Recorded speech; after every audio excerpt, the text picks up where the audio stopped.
بسم الله الرحمن الرحيم. الوحدة الثانية الدرس الثاني دويم جوفة دويم درس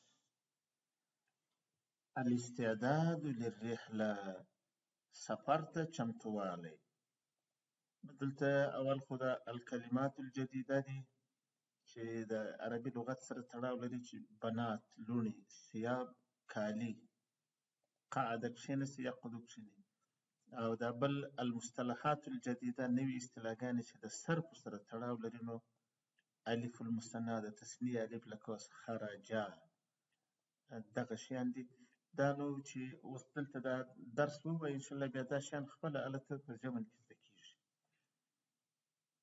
نو اول دوی خو قصه راوړي بیا وروسته د صرف درس ځینې راباسي. وایي احب الاب خوښول پلار ان یأخذ اسرته فی رحلة الى خارج المدینه.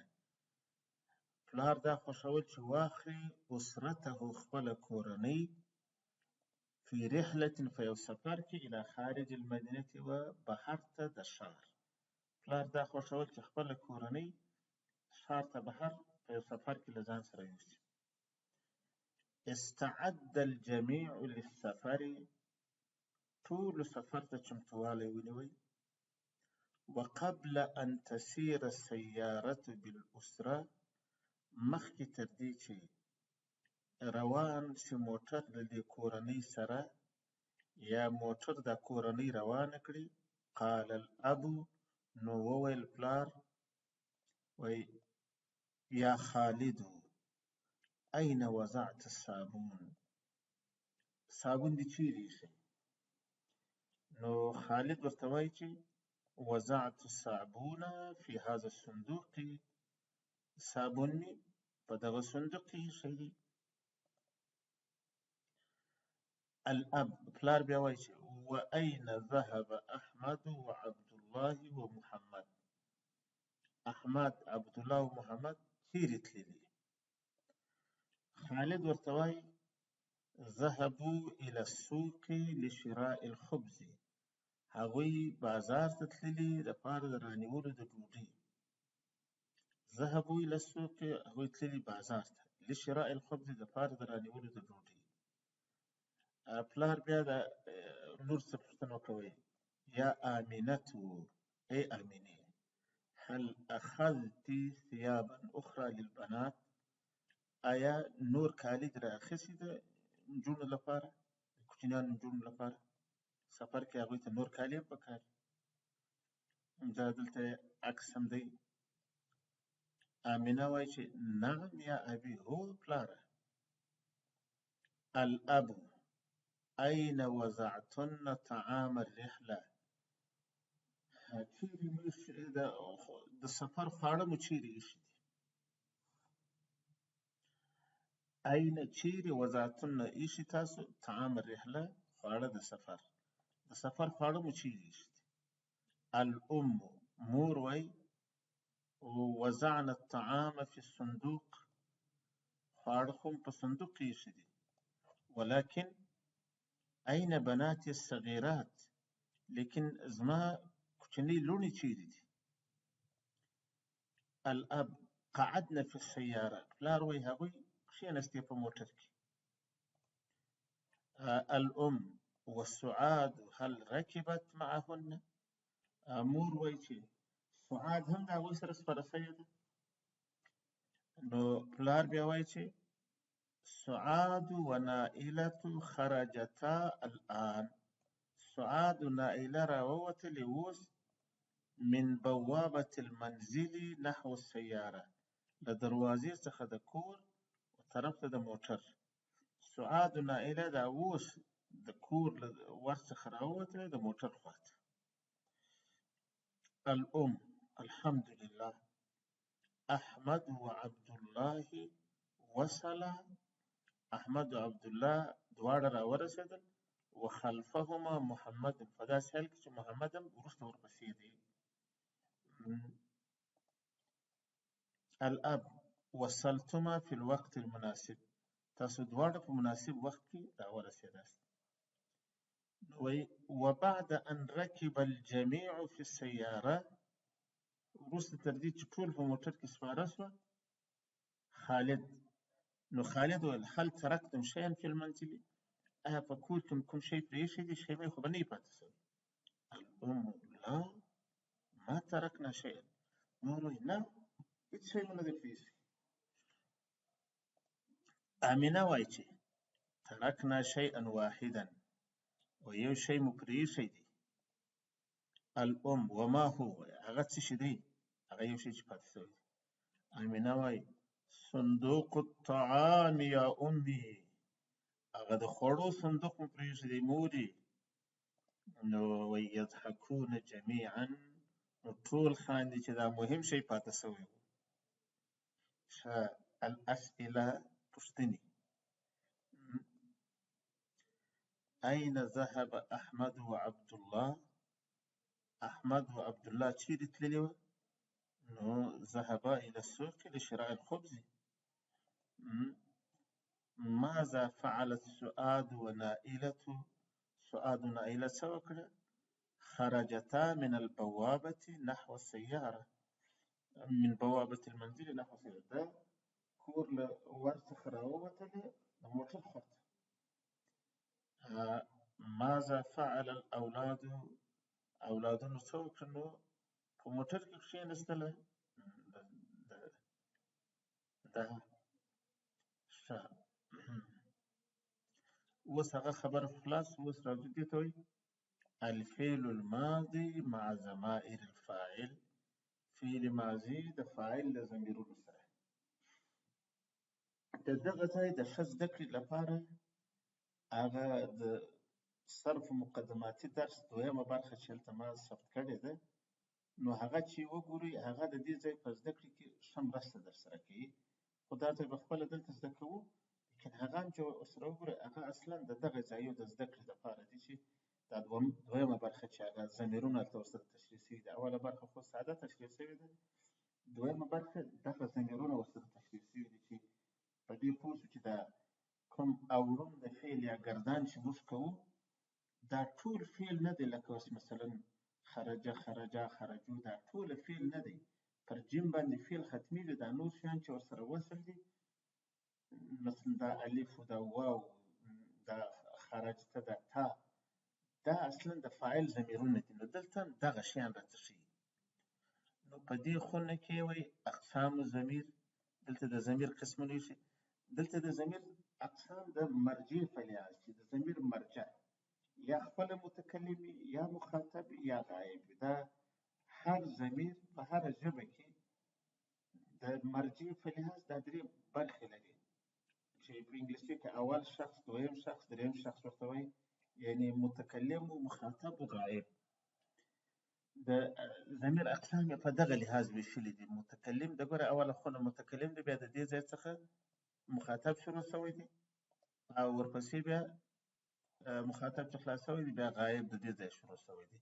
نو دا اقسام ضمیر دلته دغه د مرجع په لحاظ چې ضمیر د چا څخه بحث کوي، د چا ته راجع وي، نو یا د متکلم څخه بحث کوي یا د مخاطب څخه یا د غایب څخه. دلته دغه بحث په دې دویمه خونه کې مثالونه دلته ذکر کړي دي چې دا مکمله جملې دي دلته.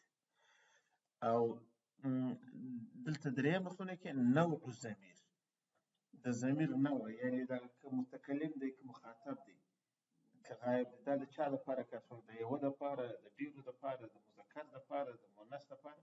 د نوع ضمیر بیا دا مطلب لري. نو دا درې سره شیان دلته اوس باید موږ تاسو وپېژنو. نو د متکلم خو دا دوې صیغې دي، دوې جملې ورسره راوړي. وضعت الصابون فی الصندوق، صابون مې په صندوق کې کېښوی. نو دغه وضعت الصابون فی الصندوق دلته خو دا وضعتو مقصد دی چې دغه د متکلم ماضي صیغه ده. دا د چا دپاره کارېږي؟ د مفرد دپاره، د متکلم د مفرد دپاره. نو د لیندۍ په منځ کې ورته کېږي مذکر او مؤنث. که مذکر یې که مؤنث خو د یو نفر دپاره کارېږي. لاندې دوی دا یو تشریح ورسره ورکړې ده، وایي انا ضمیر، بیا دا د جمع علامه ده، دا یعنی انا چې د وضع سره یو ځای شي.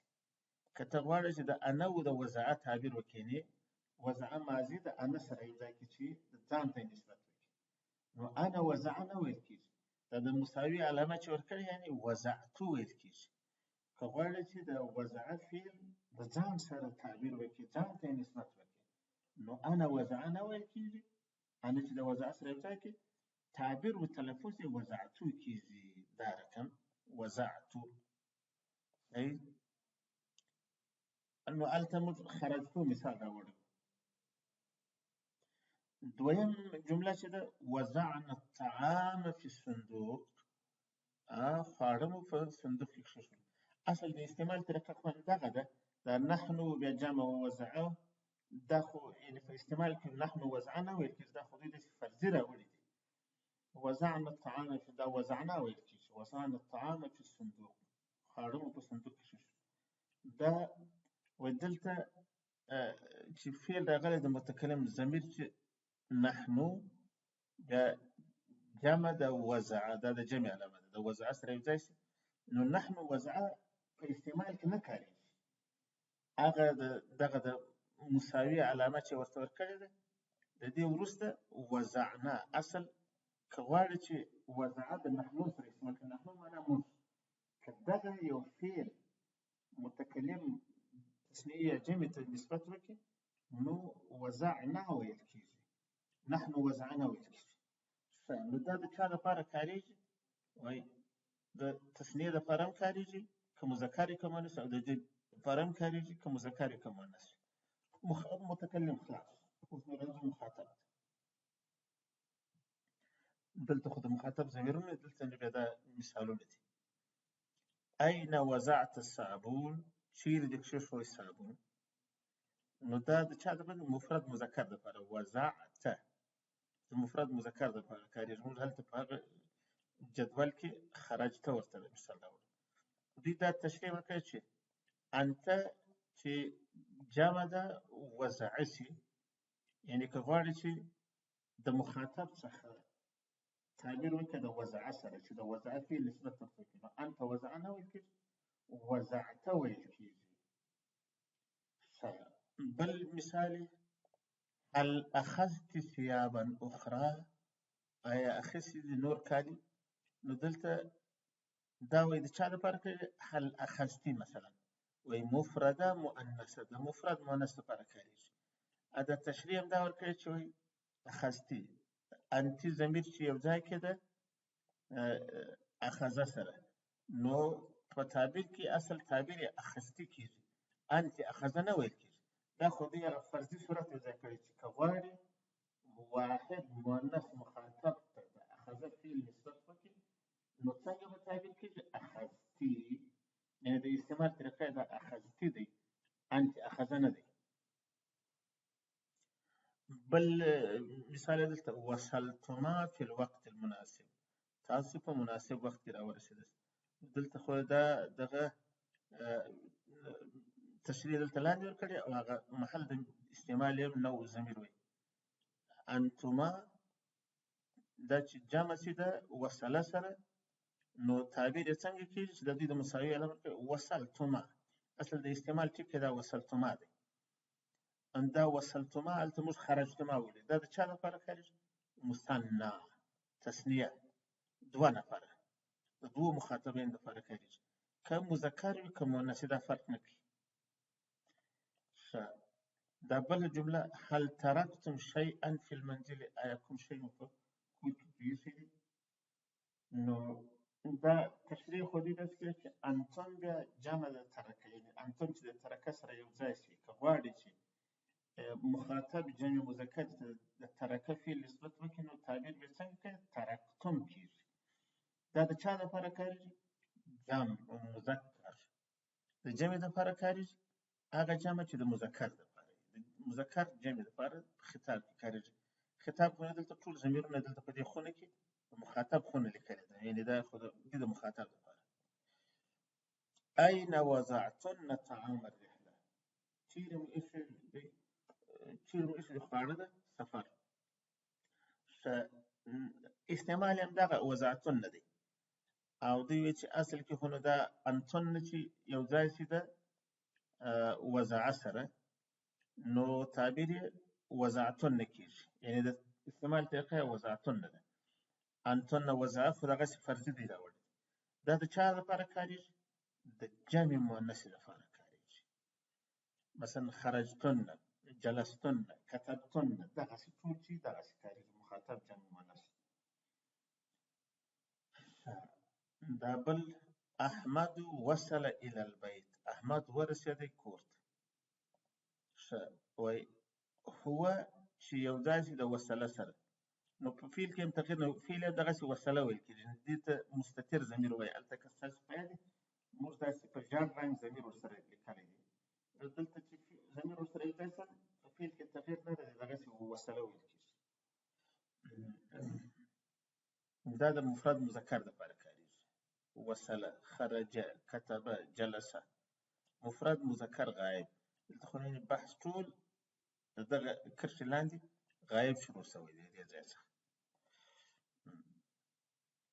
یعنې دلته بیا دوی غایب نه ورسوي، دغه یوه خواته چې دلته غایب لیکلی دی دا معنی تر پایه پورې دا غایب دی.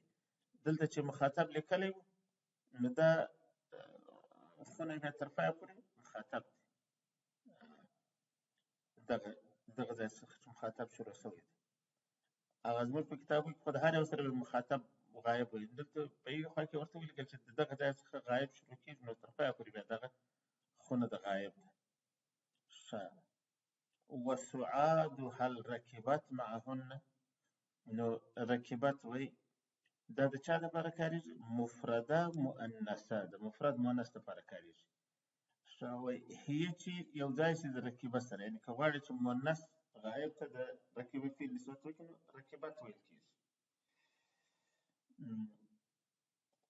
احمد و عبدالله وصلا، احمد او عبدالله راورسېدل. نو دا وصلا محل د مثال دی. وصلا، دا وصلا د چا دپاره کارېږي؟ د مثنی تثنیې دپاره، خو هغه تثنیې چې د مذکر وي. که مؤنث بیا یو تا ورسره اضافه کړي وصلتا ویل کېږي، لکه دا وروسته چې خرجتا. نو د دې تشریح دوی داسې کوي چې هما چې د وصله سره یو ځای شي نو وصله ویل کېږي، یعنې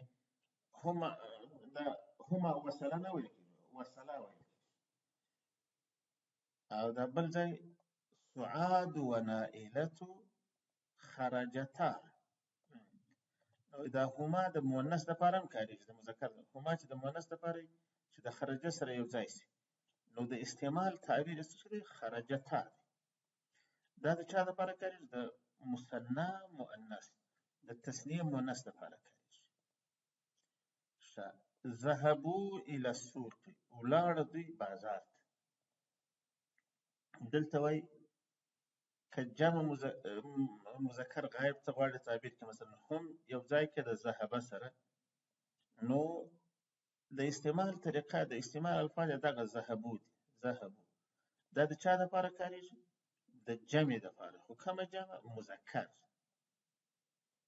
ښه آخري جمله البنات قعدن فی السیاره، نجونې کښېنستې په موټر کې. نو وایي دا هن چې د قعده سره یو ځای شي، هن قعده خو نه ویل کېږي، قعد نه ویل کېږي، تعبیر د استعمال قعد نه دی. دغه قعد نه د چا دپاره کارېږي؟ جمع مؤنث دپاره کارېږي. دا خلاص اوس نو هغه قاعده یې ذکر کړې وایي ضمائر الفاعل المتصله، د فاعل متصل ضمیرونه. دلته که یو وار هغه ستاسو جدول درته راوړمه چې لږ مو په ذهن کې راشي نو ښه به وي.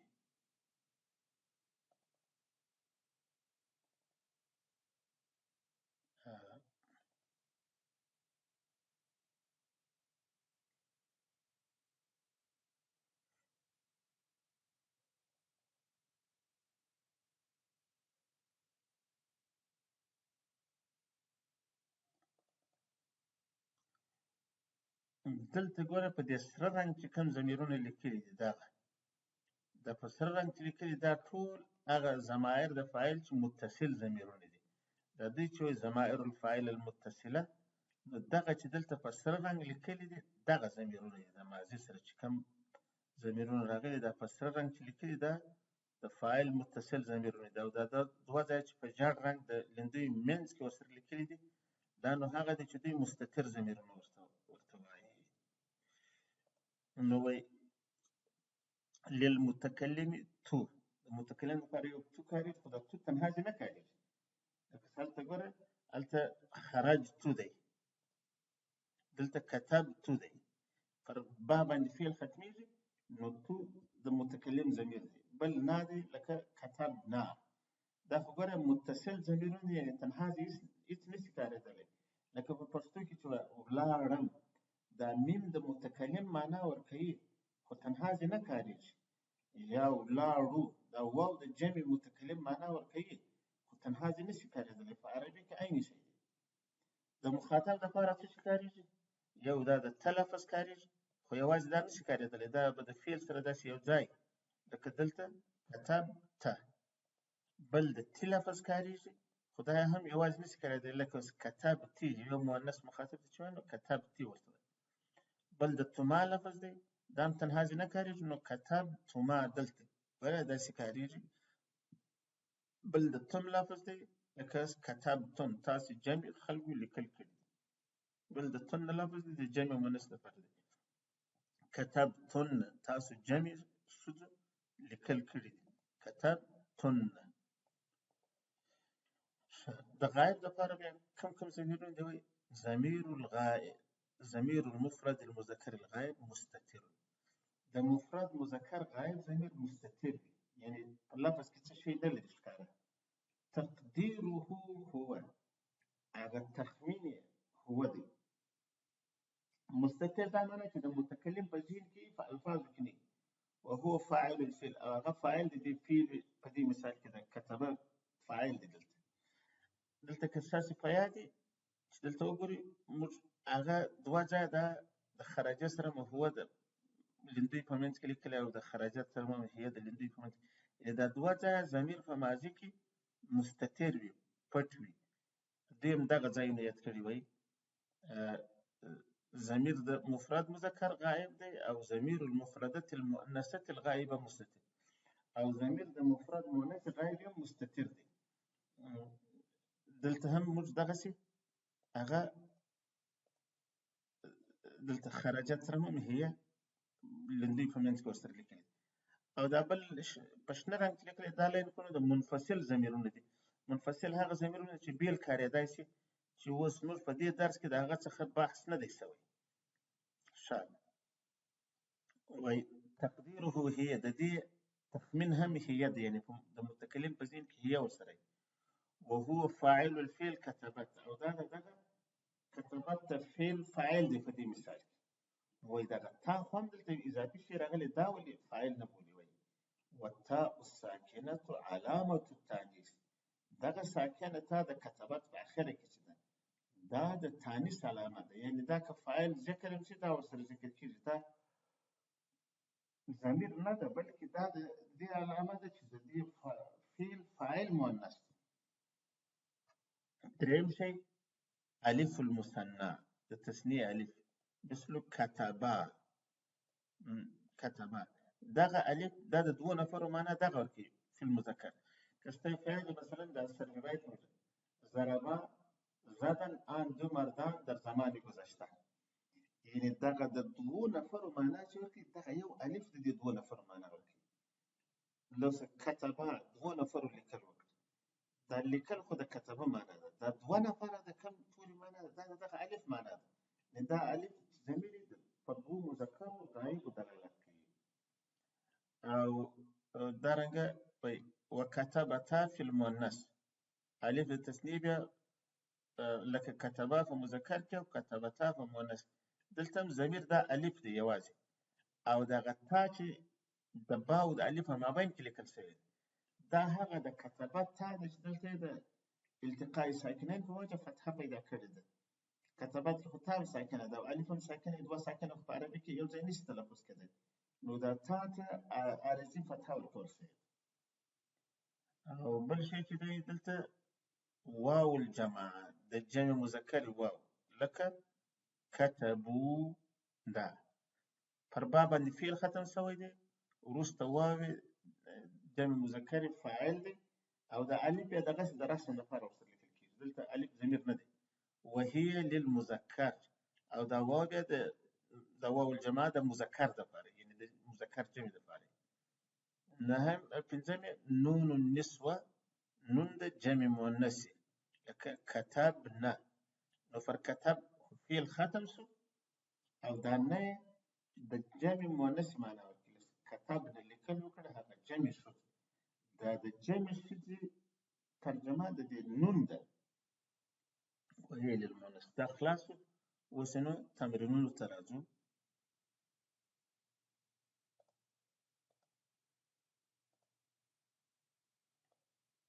د تمرینونو چې بیل درس خو دا به ښیي ځکه چې دلته دا پوره شوی دی.